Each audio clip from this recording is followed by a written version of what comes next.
Today I'm going to show you 3 quick and easy steps that I use whenever I edit landscape photos in Lightroom. Maybe you can add these tricks to your arsenal of editing skills in Lightroom as well. These tricks will make your photos look less flat, and it will add contrast between your subject and its surrounding. And as a result, this will make the photos pop.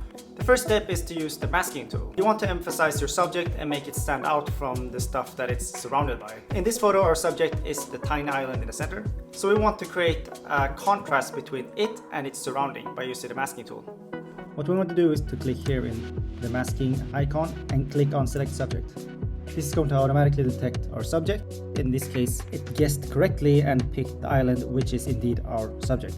And then we press the key O on the keyboard to hide the red mask indicator so that we can see more easily how the masked area is affected by the adjustments that we're going to make.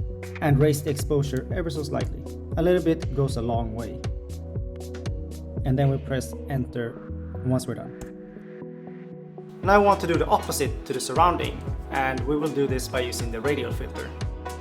We're going to click this plus sign to add another mask and select the radial gradient. And then we will create a radial area just around our subject and invert it by pressing the apostrophe key. And then we press the letter O on the keyboard again to hide the masking and reduce the exposure a little bit.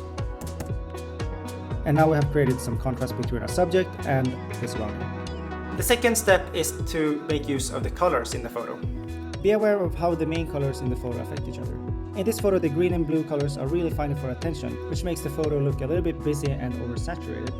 So we will first decide which of these 2 colors we want to highlight and which one we want to tone down. I want to emphasize the blue water around the subject, so we will color grade it in a way that we think looks good. And then we will tone down the other color, which is green in this photo, and we will move it towards yellow, which stands out less.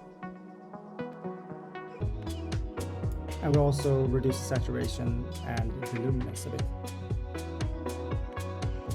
Before heading over to the third and final step of this tutorial, please like and subscribe if you like this video and this type of content. The third and final step in this tutorial is to create a contrast between the dark and bright areas by using the brush tool. This will make the photo look more dramatic and even cinematic, if you will, and the brush tool will give you the ability to really control the areas that you want to add contrast to. Go back to the masking button, click on the plus and select the brush tool, and make sure that the flow is set to around 50. Now we're going to start by brushing the areas that are in the shadow. And now we will reduce the exposure to make the shadows darker. And then we're going to press enter once we're done. Now we will do the same thing, but for the bright areas.